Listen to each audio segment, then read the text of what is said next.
जय माता दी दोस्तों, कैसे हैं आप सभी। आज हम सुनाएंगे आपको जूतिया व्रत की कथा, जिसे हम भाग 2 में कहते हैं चीलो सिहारो। हमारी वीडियो को आगे देखने के लिए लाइक एंड सब्सक्राइब जरूर करें। धन्यवाद।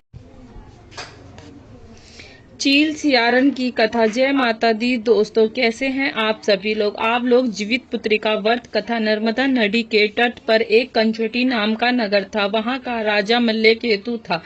नर्मदा नदी के तट पर पश्चिम भूमि थी, उसे ही बालूघाटा कहा जाता था। वहां एक विशाल पाकड़ का पेड़ था। उस पेड़ पर एक चील रहती थी। पेड़ के नीचे खोदर था, जिसमें एक सियारन रहती थी। चील और सियारन की दोनों की गहरी दोस्ती थी। दोनों ने ही कुछ स्त्रियों को जीवित पुत्रिका का व्रत करते हुए देखा, तो वह स्वयं को भी इस व्रत को करना चाहा। दोनों ने इस व्रत को एक साथ ही किया। दोनों ने जीवित वाहन की पूजा करने के लिए निर्जला व्रत रखा। व्रत वाले दिन ही एक बड़े व्यापारी की मृत्यु हो गई।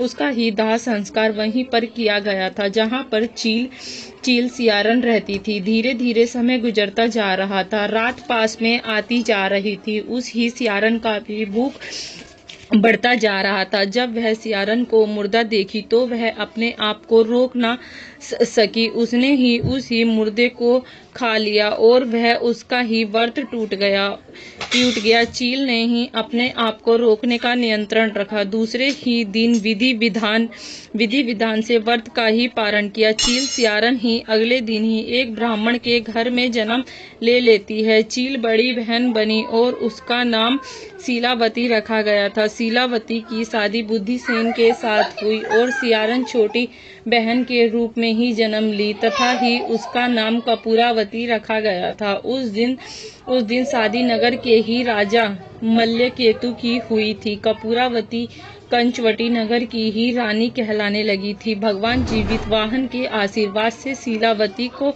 7 बेटे हुए, तथा कपूरावती के बच्चे को ही जन्म लेते ही वह मर जाते थे। समय बीतता गया और शीलावती के सभी बच्चे जवान हो गए और वह राजा के दरबार में ही काम करने लगे। उन्होंने देखा कि कपूरावती के मन में ही ईर्ष्या आ गई थी।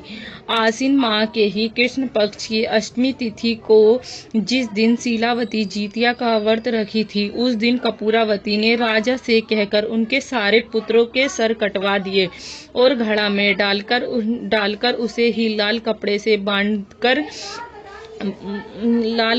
से ढककर शीलावती के घर पहुंचा दिया। भगवान जीतवाहन ने यह देखकर ही सातों भाइयों की ही मट्टी के सर बना दिए और सातों ही सर धड़ से जोड़कर साते पुत्र को ही पुनर्जीवित कर दिया और वह अपने आप को घर पहुंच गए। और जो सर रानी ने काटकर भेजे थे, वह सभी सर फल फूल बन गए। वहीं दूसरी तरफ रानी कपूरावती बुद्धिसेन के घर की मृत्यु का समाचार सुनने के लिए बहुत व्याकुल हो रही थी।